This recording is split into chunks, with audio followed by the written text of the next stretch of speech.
Ma quatrième règle, ne pas avoir peur de l'échec.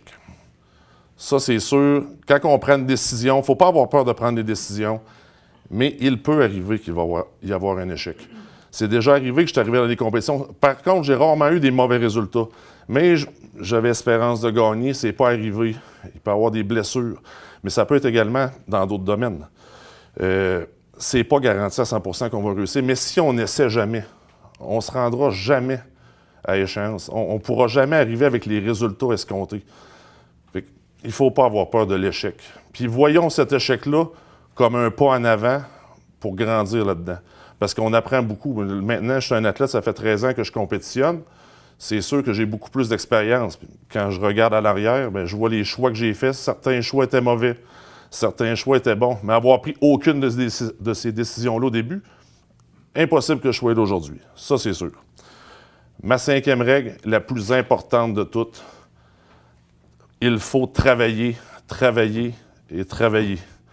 Il n'y a personne qui peut réussir sans travail. Puis c'est surtout ça que je veux expliquer dans ma conférence, l'importance du travail. Il n'y a personne qui va réussir à gravir les échelons de l'échelle du succès les deux mains dans les poches. Ça, c'est important. Puis, outre mon passé d'athlète, je reviens encore plus dans le passé. C'est là que j'ai appris le travail. J'ai appris le travail sur la ferme familiale chez nous. Quand j'étais jeune, je vous l'ai dit tantôt, ma mère est décédée, j'avais seulement 9 ans. J'avais une sœur plus jeune aussi. Bien, je l'ai encore. Mais, vous savez, j'ai vu mon père se retrousser les manches parce qu'il s'est ramassé tout seul. On avait une grosse ferme chez nous. On tirait une centaine de vaches, maintenant qui est une grosseur moyenne, mais à l'époque, c'était quand même une grosse ferme. Tout ça avec mon grand-père. Puis, il a relevé le défi. Puis, il a réussi avec brio. Sauf que quand on est jeune, on ne se rend pas compte de ça. Mais maintenant, aujourd'hui, je peux vous dire que j'ai travaillé très fort pour atteindre mon objectif d'être le champion canadien des hommes forts puis d'être dans les meilleurs au monde. Mais si je me compare à mon père, ce que j'ai vu faire dans le passé, j'ai pas l'impression d'avoir fait grand-chose, vous comprenez. J'étais super jeune, mon père était tout seul, puis à tous les matins, on prenait l'autobus pour aller à l'école à 7h30. Je me souviens pas un matin que mon père n'était pas là. Mais pour être là, il a fallu que ce soit levé à 4h. À tous les matins. Puis ça, c'est tous les matins. Là. Les vaches, ils n'arrêtent pas de vivre une journée ou deux dans l'année ou par semaine. Il n'y a jamais de congé. J'ai jamais vu mon père en vacances de sa vie. Fait que le travail, je l'ai appris là. Je dis pas qu'il faut tout faire ça puis jamais avoir de repos. Mais pour lui, ça a été la façon de relever le défi. Puis je l'ai appliqué à l'entraînement et aux hommes forts.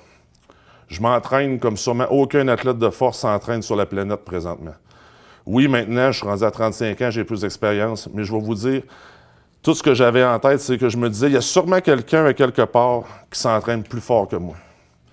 Fait que je me motivais avec ça chaque matin pour m'entraîner plus fort. Puis aussi, l'alimentation, c'est super important. On ne parlera pas d'entraînement aujourd'hui, mais je prenais rien au hasard, là. Vraiment. Chaque partie était déjà calculée, puis je faisais toujours ce que le plan me disait de faire.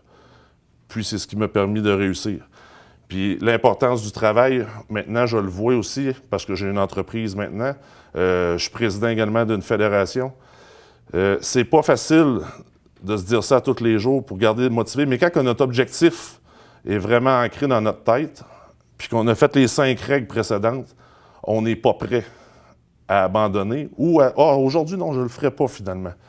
Si on commence à faire les coins ronds, bien, l'atteinte de l'objectif ne sera pas la même. Ça, c'est garanti à 100%. Oui, quelquefois, on peut être chanceux.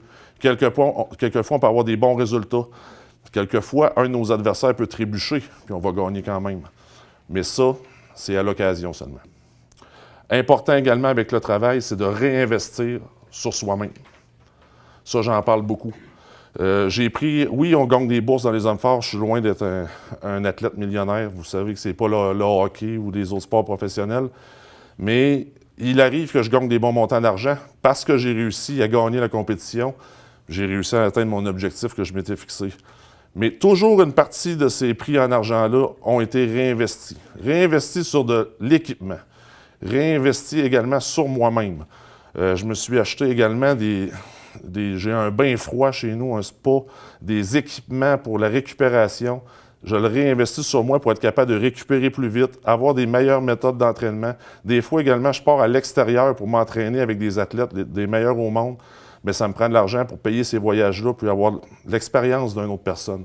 Il faut toujours retourner à soi-même, puis investir une partie de ça. Parce que si on se met à dépenser, mais je ne sais pas que c'est des gros montants d'argent, mais si on se met à dépenser sur des futilités, je vais m'acheter une nouvelle voiture, des affaires de luxe, ça ne nous apportera pas plus dans notre sport. Puis moi, mon objectif, c'est toujours de continuer à monter l'échelle, puis devenir le meilleur au monde.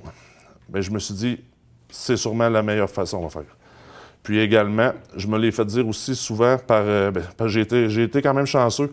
Avec un de nos circuits de compétition, ça s'appelle le Arnold Strongman Classic. On a souvent l'occasion de côtoyer Arnold Schwarzenegger. Puis, il nous répète, on dit qu'il est radoteux un peu, mais il nous répète toujours la même chose. Travailler fort, puis également de réinvestir sur soi. Lui, il était dans le culturiste, je suis dans les hommes forts. C'est quand même deux sports qui se ressemblent beaucoup. Puis, il nous disait toujours, il y a 24 heures dans une journée. Il dit, tu as 18 heures pour travailler, tu as 6 heures pour dormir. Souvent, les gars disent, ouais, mais moi, j'ai besoin de 9 heures pour dormir. Ben, dis, dors plus vite. C'est ça qu'il disait. Mais, tu sais, le gars, il a réussi, puis il n'y a pas tort. Il n'y a pas tort. Oui, c'est important de se reposer, mais si on prend cet homme-là, Arnold Schwarzenegger, que tout le monde connaît, il a quand même eu un parcours très intéressant, mais c'est quelqu'un qui s'est acharné au travail.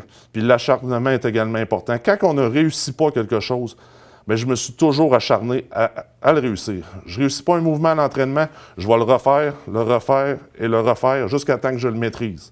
Puis ça peut être dans n'importe quelle sphère de notre vie. Des fois, il y a des échecs.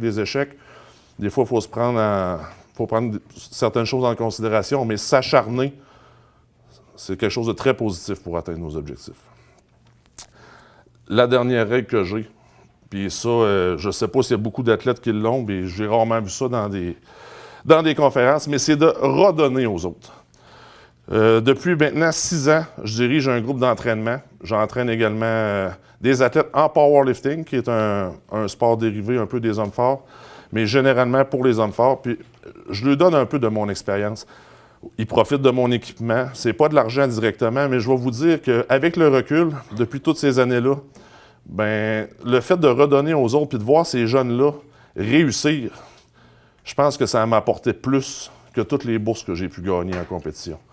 Il y a une certaine fierté qui sort de là, puis je vous dirais que ça m'a motivé également à avancer dans ma carrière d'homme fort parce que je voyais ces jeunes-là performer